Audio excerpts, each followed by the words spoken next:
Hey guys, it's been a while since we've done an espresso compatible pod review on the channel, and these ones were recommended to me. They're by Roar Gill. They're 100% compostable capsules, as we can see on the box here. They're supposed to be the fastest certified compostable pods on the market, and they break down in about 26 weeks. So they had an offer on the website where I could get 8 boxes with £10 off. So it was £15 for 8 boxes with free delivery. So that's not a bad price, is it, to give something a try? I like a nice intense coffee. They also let you build your own bundle, by the way. So I like a nice intense coffee. I went for 2 boxes of Cortado, 2 boxes of the Bold Intensity 8. That's these ones here. I got 1 box of Ethiopia. We'll just see what else I got. We got an exotic blend, 1 box of that, 1 box of the Rare Intensity 7, there's my other box of Cortado, and 1 box of decaf as well, decaffeinated coffee, because my wife likes the decaf pods, so I thought she'd like to try that. But yeah, you can build your own bundle, 80 pods of whatever you like. It would usually be £25 with free delivery, which works out about £3 per box, just over that. They do send you a little booklet with it, just to give you a little bit more information about the company. Also, what pods, what sizes to pour. So with the Bold, you get a 40ml or a espresso or a 110ml lungo out of it. If you're wanting the Cortado blend, you're best off having 2 shots of espresso, because that's what you have in a Cortado. The exotic and Ethiopian are both 40ml. The decaf 40ml and a lungo again. And the Rare can be 40ml or double espresso. That's different. So 2 espressos out of the same pod. A little bit different, that. So it gives you a bit more information about the pods themselves, why they are so unique in a way, because they're so compostable. It says they're made of 100% renewable cellulose and vegetable oil. It says there's an internationally recognised Home Compostable logo on every pod. They break down in 26 weeks at 15 degrees. The fastest certified coffee pod to break down. And you can also just put it in your food collection, food waste collection, garden waste collection, yeah, even in seawater. It says PLA free, no GMOs, completely aluminium free. And there's just a little bit extra information as well about the company, how they pay the farmers. I'll let you read that one in your own time, but interestingly, plastic free. That's also very, very important. So what I thought it'd be nice to do to start with is to pour a shot of espresso using this Ethiopia pod. So we'll get the packet open. Let's just have a look at the packet a little bit more. It just explains again about all the compostable stuff. Yeah, a little bit more what they're all about, the company. Not too much information on the blends of the coffee though, is there, like the tasting notes and things like that, but it does give you a bit of information. To pour as an espresso or drink black or with milk. Oh, that's interesting. Shake the capsule before use. And always use fresh water. The best shot of Ethiopia. Let's give it a try. So there's our first look at the pod. Then you can feel, it's not paper though, is it? It's not paper based. It's not made from that. It's made from cellulose and vegetable oils, it says, or vegetal oils, as it called it. One thing I will say about these kind of pods is that you really do have to remove them from the machine quickly, because I've found that these, they tend to go mouldy very quickly. Don't leave them in the machine in the lever mechanism, and also don't leave them in the used capsule tray for very long either, because you'll come back to one full of mould. So it says shake the pod, just being careful with it for the first time, but it shouldn't do any damage because it seems fairly soft on top. So let's pour a shot of espresso then.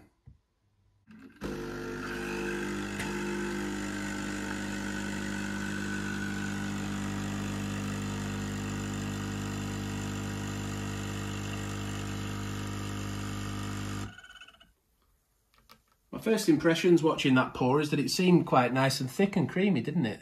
Watching it pour, it's got a nice crema on top there, which from a cellulose-based pod, I'm not sure if I was expecting it to have a little bit less crema. We've tried the Heirloom ones on the channel in the past. I'll link to that above now. Yeah, I was getting a little confused when I was drinking this one as well, because it's I thought, oh, Ethiopian coffee is supposed to be a little lighter, a little more floral than this.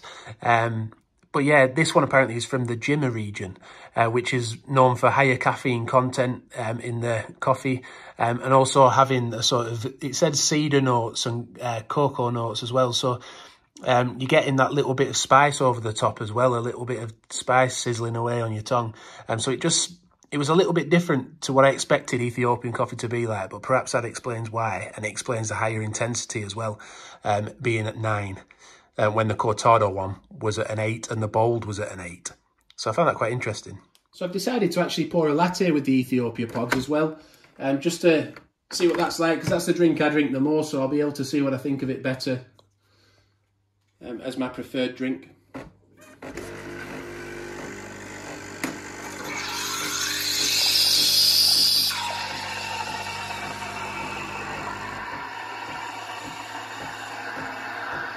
Put a second shot on. Somehow it seems to have launched little spatters of coffee over the front. I don't know how it's done that. So we'll just put a second shot in. That's 2 pods.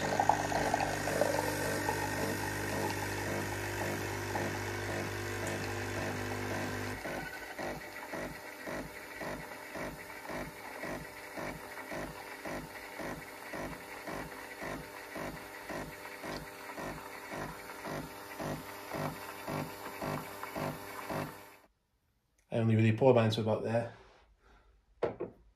We'll give it a sip and see how that tastes with milk.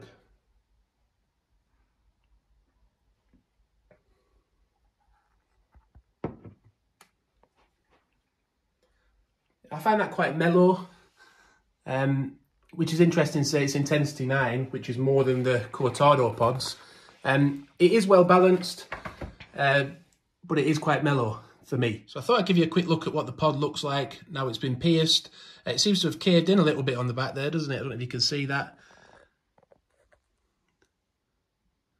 It seems to have caved in a little bit on the back there, but interestingly, not a lot of water and coffee grounds have gone through into the tray below, into the capsule holder, which with compatible pods, you do get that quite a lot. You get a lot of water and, yeah, coffee grounds coming through, but that seems to have held onto them quite well, so I'm quite impressed with that, really. Yeah, I've actually poured another shot of this to carry on tasting, just to explain that it's actually classified as an heirloom coffee, which basically is for something that isn't easily classified. It goes into a variety of its own. They call it an heirloom coffee, and they can use that with Ethiopian coffees quite a lot, that term. And the good thing to know with Roar Gill as well is the coffee likely won't be the same the year after, because they get different varieties. So next year's heirloom coffee, or it may not even be an heirloom one, or it may be a bit different in taste again. With milk though, that spiciness that you get, that little bit, because it was only a little bit, it does lose it in the milk. So it just becomes a more balanced, well-rounded, mellow coffee when you have it as, say, a latte. Are you thinking of trying these pods? Again, let us know in the comments, tell us why. But thanks for watching. Hope you've enjoyed the video. Don't forget to subscribe and like the video. Bye for now.